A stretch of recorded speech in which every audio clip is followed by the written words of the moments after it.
Hi friends, it's Kate, Director of Reference and Technology for Tredyffrin Township Libraries, and today we begin a new read aloud. I hope you enjoyed last month's collection of strange and spooky tales. I thought we'd get back to something a little bit more family friendly this time around, and we're starting The Wind in the Willows by Kenneth Grahame. I'm really excited because I've never read this book. Chapter 1, The Riverbank.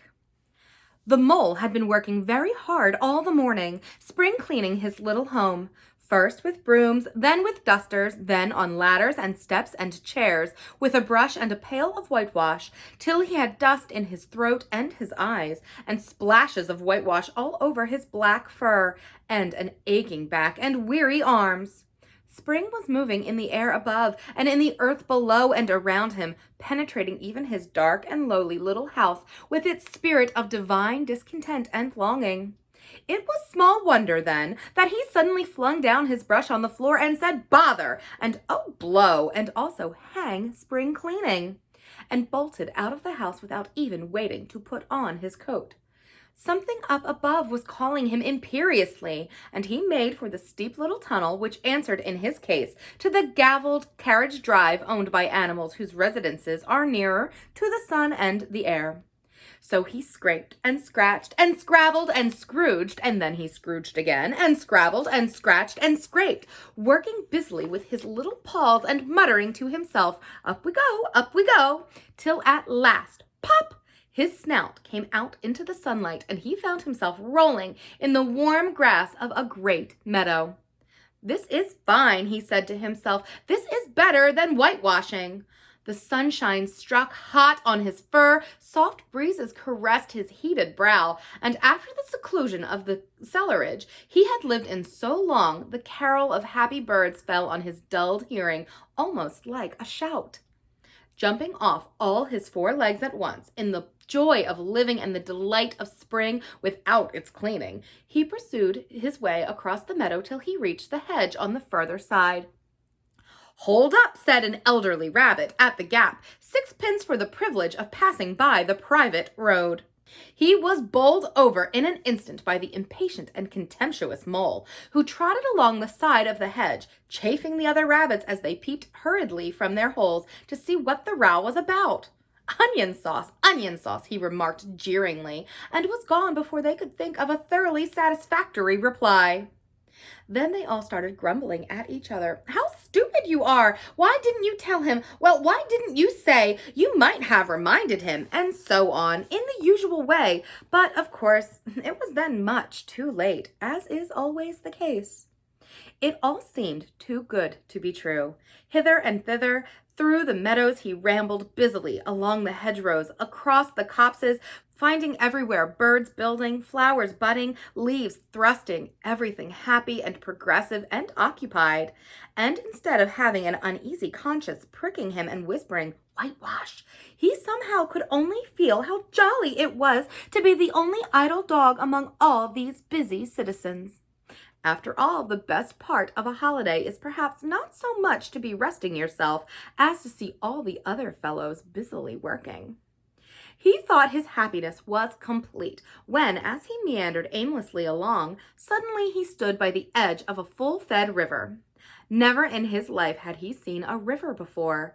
This sleek, sinuous, full-bodied animal, chasing and chuckling, gripping things with a gurgle and leaving them with a laugh, to fling itself on the fresh playmates that shook themselves free, and were caught and held again. All was a shake and a shiver, glints and gleams and sparkles, rustle and swirl, chatter and bubble. The mole was bewitched, entranced, fascinated. By the side of the river he trotted as one trots when very small, by the side of a man who holds one spellbound by exciting stories. And when tired at last, he sat on the bank, while the river still chattering on to him, a babbling procession of the best stories in the world, sent from the heart of the earth to be told at last to the insatiable sea. As he sat on the grass and looked across the river, a dark hole in the bank opposite, just above the water's edge, caught his eye, and dreamily he fell to considering what a nice, snug dwelling place it would make for an animal with few wants and fond of bijou riverside residence, above flood level and remote from noise and dust.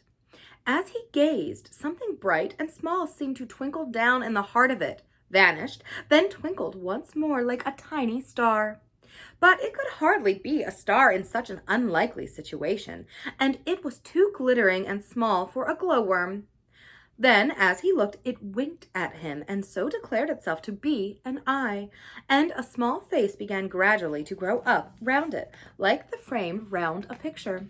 A brown little face with whiskers, a grave, round face with the same twinkle in its eye that had first attracted his notice, small, neat ears, and thick, silky hair. It was the water rat. Then the two animals stood and regarded each other cautiously. "Hello, Mole," said the water rat. "Hello, Rat," said the Mole. "Would you like to come over?" inquired the rat presently. "Oh, it's all very well to talk," said the Mole rather pettishly, he being new to a river and riverside life and its ways. The rat said nothing, but stooped and unfastened a rope and hauled on it, then lightly stepped into a little boat which the Mole had not observed. It was painted blue outside and white within, and was just the size for two animals, and the Mole's whole heart went out to it at once, even though he did not yet fully understand its uses. The rat sculled smartly across and made fast. Then he held up his forepaw as the Mole stepped gingerly down. "Lean on that," he said. "Now then, step lively." And the Mole, to his surprise and rapture, found himself actually seated in the stern of a real boat. "This has been a wonderful day," said he, as the rat shoved off and took to the sculls again. "Do you know, I've never been in a boat before in all my life." "What?" cried the rat, open-mouthed. "Never been in a... You never... Well, what have you been doing then?" "Is it so nice as all that?" asked the Mole shyly, though he was quite prepared to believe it as he leant back in his seat and surveyed the cushions, the oars, the rowlocks, and all the fascinating fittings, and felt the boat sway lightly under him. "Nice? It's the only thing," said the water rat solemnly, as he leant forward for his stroke. "Believe me, my young friend, there is nothing, absolutely nothing, half so much worth doing as simply messing about in boats. Simply messing," he went on dreamily, "messing about in boats. Messing." "Look ahead, Rat!" cried the Mole suddenly. It was too late. The boat struck the bank full tilt. The dreamer, the joyous oarsman, lay on his back at the bottom of the boat, his heels in the air. "About in boats, or with boats," the rat went on composedly, picking himself up with a pleasant laugh. "In or out of 'em, it doesn't matter. Nothing seems really to matter. That's the charm of it. Whether you get away or whether you don't, whether you arrive at your destination or whether you reach somewhere else, or whether you never get anywhere at all, you're always busy, and you never do anything in particular. And when you've done, there's always something else to do, and you can do it if you like, but you'd much better not. Look here, if you've really nothing else on hand this morning, supposing we drop down the river together and have a long day of it." The Mole waggled his toes from sheer happiness, spread his chest with a sigh of full contentment, and leaned back blissfully into the soft cushions. "What a day I'm having," he said. "Let us start at once." "Hold hard a minute, then," said the rat. He looped the painter through a ring in his landing stage, climbed up into his hole above, and after a short interval reappeared staggering under a fat wicker luncheon basket. "Shove that under your feet," he observed to the Mole, as he passed it down into the boat. Then he untied the painter and took the sculls again. "What's inside it?" asked the Mole, wriggling with curiosity. "There's cold chicken inside," replied the rat briefly. "Cold tongue, cold ham, cold beef, pickled gherkins in salad, French rolls, seacrest sandwiches, potting meat, ginger beer, lemonade, soda, water." "Oh, stop, stop!" cried the Mole in ecstasies. "This is too much." "Do you really think so?" inquired the rat seriously. "It's only what I always take on these little excursions, and the other animals are always telling me that I'm a mean beast and cut it very fine." The Mole never heard a word he was saying. Absorbed in the new life he was entering upon, intoxicated with the sparkle, the ripple, the scents and the sounds and the sunlight, he trailed a paw in the water and dreamed long waking dreams. The water rat, like the good little fellow he was, sculled steadily on and forbore to disturb him. "I like your clothes awfully, old chap," he remarked after some half an hour or so had passed. "I'm going to get a black velvet smoking suit myself some day, as soon as I can afford it." "I beg your pardon," said the mole, pulling himself together with an effort. "You must think me very rude, but all this is so new to me. So this is a river." "The river," corrected the rat. "And you really live by the river? What a jolly life!" "By it and with it and on it and in it," said the rat. "It's brother and sister to me, and aunts and company and food and drink and, naturally, washing. It's my world, and I don't want any other. What it hasn't got is not worth having, and what it doesn't know is not worth knowing. Lord, the times we've had together, whether in winter or summer, spring or autumn, it's always got its fun and its excitements. When the floods are on in February, and my cellars and basement are brimming with drink that's no good to me, and the brown water runs by my best bedroom window, or again when it all drops away and shows patches of mud that smells like plum cake, and the rushes and weed clog the channels, and I can potter about dry shod over most of the bed of it and find fresh food to eat, and things careless people have dropped out of boats." "But isn't it a bit dull at times?" the mole ventured to ask. "Just you and the river and no one else to pass a word with?" "No one else to—" "Well, I mustn't be hard on you," said the rat with forbearance. "You're new to it, and of course you don't know. The bank is so crowded nowadays that many people are moving away altogether. Oh no, it isn't what it used to be at all. Otters, kingfishers, dabchicks, moorhens, all of them about all day long and always wanting you to do something, as if a fellow had no business of his own to attend to." "What lies over there?" asked the mole, waving a paw towards the background of woodland and that darkly framed the water meadows on one side of the river. "Oh, that's just the wild wood," said the rat shortly. "We don't go there very much, we river bankers." Aren't they very nice people in there?" said the mole a trifle nervously. "Well," replied the rat, "let me see. The squirrels are all right, and the rabbits, some of them, the rabbits are a mixed lot. And then there's Badger, of course. He lives right in the heart of it. Wouldn't live anywhere else either if you paid him to do it. Dear old Badger, nobody interferes with him. They'd better not," he added significantly. "Why, who should interfere with him?" asked the mole. "Well, of course, there are others," explained the rat in a hesitating sort of way. "Weasels and stoats and foxes and so on. They're all right in a way. I'm very good friends with them, pass the time of day when we meet and all that, but they break out sometimes, there's no denying it. And then, well, you can't really trust them, and that's the fact." The mole knew well that it is quite against animal etiquette to dwell on possible trouble ahead, or even to allude to it, so he dropped the subject.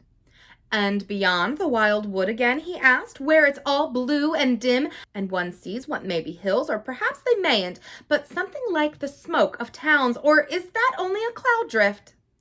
"Beyond the wild wood comes the wide world," said the rat, "and that's something that doesn't matter either to you or me. I've never been there, and I'm never going, nor you neither, if you've got any sense at all. Don't ever refer to it again, please. Now then, here's our backwater at last, and we're going to have lunch."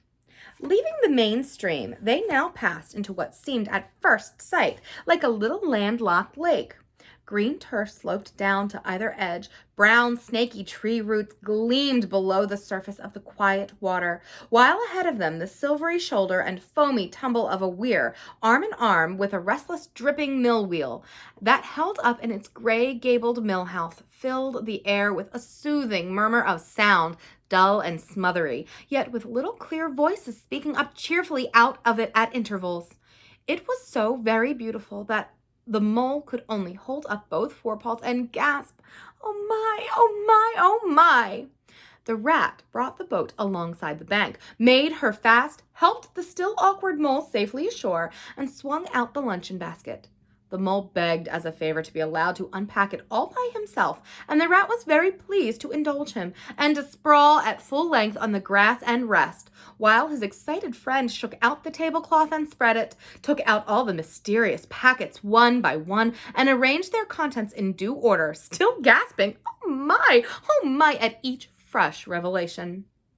When all was ready, the rat said, "Now pitch in, old fellow," and the mole was indeed very glad to obey, for he had started his spring cleaning at a very early hour that morning, as people will do, and had not paused for a bite or sup, and he had been through a very great deal since that distant time, which now seemed so many days ago. "What are you looking at?" said the rat presently, when the edge of their hunger was somewhat dulled, and the mole's eyes were able to wander off the tablecloth a little. "I am looking," said the mole, "at a streak of bubbles that I see traveling along the surface of the water. That is a thing that strikes me as funny." "Bubbles? Oh ho," said the rat, and chirruped cheerily in an inviting sort of way. A broad, glistening muzzle showed itself above the edge of the bank, and the otter hauled himself out and shook the water from his coat. "Greedy beggars," he observed, making for the provender. "Why didn't you invite me, Ratty?" "This was an impromptu affair," explained the rat. "By the way, my friend, Mr. Mole." "Proud, I'm sure," said the otter, and the two animals were friends forthwith. "Such a rumpus everywhere," continued the otter. "All the world seems out on the river today. I came up this backwater to try and get a moment's peace, and then stumble upon you fellows. At least, I beg pardon, I don't exactly mean that, you know." There was a rustle behind them proceeding from a hedge wherein last year's leaves still clung thick, and a stripy head with high shoulders behind it peered forth on them. "Come on, old badger," shouted the rat. The badger trotted forward a pace or two, then grunted, "Company," and turned his back and disappeared from view. "That's just the sort of fellow he is," observed the disappointed rat. "Simply hates society. Now we shan't see any more of him today. Well, tell us, who's out on the river?" "Toad's out for one," replied the otter, "in his brand new wager boat. New togs, new everything." The two animals looked at each other and laughed. "Once it was nothing but sailing," said the rat. "Then he tired of that and put to punting. Nothing would please him but to punt all day and every day, and a nice mess he made of it. Last year it was houseboating, and we all had to go and stay with him in his houseboat and pretend we liked it. He was going to spend the rest of his life in a houseboat. It's all the same. Whatever he takes up, he gets tired of it and starts on something fresh." "Such a good fellow, too," remarked the otter reflectively, "but no stability, especially in a boat." From where they sat, they could get a glimpse of the main stream across the island that separated them, and just then a wager boat flashed into view. The rower, a short, stout figure, splashing badly and rolling a good deal, but working his hardest. The rat stood up and hailed him, but Toad, for it was he, shook his head and settled sternly to his work. "He'll be out of the boat in a minute if he rolls like that," said the rat, sitting down again. "Of course he will," chuckled the otter. "Did I ever tell you that good story about Toad and the lock-keeper? It happens this way. Toad, an errant mayfly, swerved unsteadily athwart the current in an intoxicated fashion, affected by young bloods of mayflies seeing life. A swirl of water and a cloop, and the mayfly was visible no more. Neither was the otter. The mole looked down. The voice was still in his ears, but the turf wherein he had sprawled was clearly vacant. Not an otter to be seen, as far as the distant horizon. But again there was a streak of bubbles on the surface of the river. The rat hummed a tune, and the mole recollected that animal etiquette forbade any sort of comment on the sudden disappearance of one's friends at any moment, for any reason or no reason whatsoever. "Well, well," said the rat, "I suppose we ought to be moving. I wonder which of us had better pack the luncheon basket." He did not speak as if he was frightfully eager for the treat. "Oh, please, let me," said the mole. So, of course, Rat let him. Packing the basket was not quite such pleasant work as unpacking the basket. It never is.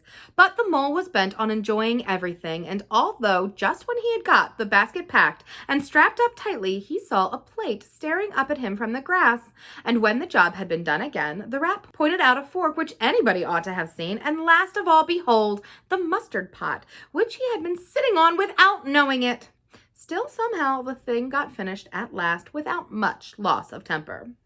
The afternoon sun was getting low as the rat sculled gently homewards in a dreamy mood, murmuring poetry things over to himself and not paying much attention to Mole. But the Mole was very full of lunch and self-satisfaction and pride and already quite at home in a boat, so he thought, and was getting a bit restless besides. And presently he said, "Ratty, please, I want to row now." The rat shook his head with a smile. "Not yet, my young friend," he said. "Wait till you've had a few lessons. It's not so easy as it looks." The Mole was quiet for a minute or two, but he began to feel more and more jealous of Rat, sculling so strongly and so easily along, and his pride began to whisper that he could do it every bit as well. He jumped up and seized the scull so suddenly that the rat, who was gazing out over the water and saying more poetry things to himself, was taken by surprise and fell backwards off his seat with his legs in the air for a second time, while the triumphant Mole took his place and grabbed the sculls with entire confidence. "Stop it, you silly ass!" cried the rat from the bottom of the boat. "You can't do it. You'll have us over." The Mole flung his sculls back with a flourish and made a great dig at the water. He missed the surface altogether. His legs flew up over his head, and he found himself lying on top of the prostrate rat. Greatly alarmed, he made a grab at the side of the boat, and the next moment, sploosh! Over went the boat, and he found himself struggling in the river. Oh my, how cold the water was, and oh, how very wet it felt. How it sang in his ears as he went down, down, down. How bright and welcoming the sun had looked as he rose to the surface, coughing and spluttering. How black was his despair when he felt himself sinking again. Then a firm paw gripped him by the back of his neck. It was the rat, and he was evidently laughing. The Mole could feel him laughing, right down his arm through his paw and so into the Mole's neck. The rat got hold of a scull and shoved it under the Mole's arm. Then he did the same by the other side of him, and swimming behind, propelled the helpless animal to shore, hauled him out, and set him down on the bank, a squashy, pulpy lump of misery. When the rat had rubbed him down a bit and wrung some of the wet out of him, he said, "Now then, old fellow, trot up and down the towing path as hard as you can, till you're warm again, while I dive for the luncheon basket." So the dismal Mole, wet without and ashamed within, trotted about till he was fairly dry, while the rat plunged into the water again, recovered the boat, righted her, and made her fast, fetching his floating property to shore by degrees, and finally dived successfully for the luncheon basket and struggled to land with it. When all was ready for a start once more, the Mole, limp and dejected, took his seat in the stern of the boat, and as they set off, he said in a low voice broken with emotion, "Ratty, my generous friend, I am very sorry indeed for my foolish and ungrateful conduct. My heart quite fails me when I think how I might have lost that beautiful luncheon basket. Indeed, I have been a complete ass, and I know it. Will you overlook it this once and forgive me and let things go on as before?" "That's all right, bless you," responded the rat cheerily. "What's a little wet to a water rat? I'm more in the water than out of it most days. Don't you think any more about it, and look here, I really think you had better come and stop with me for a little time. It's very plain and rough, you know, not like Toad's house at all, but you haven't seen that yet. Still, I can make you comfortable, and I'll teach you to row and to swim, and you'll soon be as handy on the water as any of us." The Mole was so touched by his kind manner of speaking that he could find no voice to answer him, and he had to brush away a tear or two with the back of his paw. But the rat kindly looked in another direction, and presently the Mole's spirits revived again, and he was even able to give some straight back talk to a couple of moorhens who were sniggering at each other about his bedraggled appearance.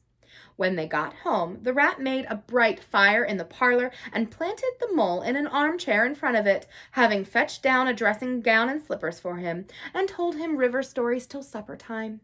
Very thrilling stories they were, too, to an earth-dwelling animal like Mole. Stories about weirs and sudden floods and the leaping pike and steamers that flung hard bottles. At least bottles were certainly flung, and from steamers, so presumably by them, and about herons and how particular they were to whom they spoke, and about adventures down drains and night fishings with otter and excursions afar afield with badger. Supper was a most cheerful meal, but very shortly afterwards a terribly sleepy mole had to be escorted upstairs by his considerate host to the best bedroom, where he soon laid his head on his pillow in great peace and contentment, knowing that his new-found friend, the river, was lapping the sill of his window. This day was only the first of many similar ones for the emancipated mole, each of them longer and full of interest as the ripening summer moved onward. He learned to swim and to row, and entered into the joy of running water, and with his ear to the reed stems he caught, at intervals, something of what the wind went whispering so constantly among them.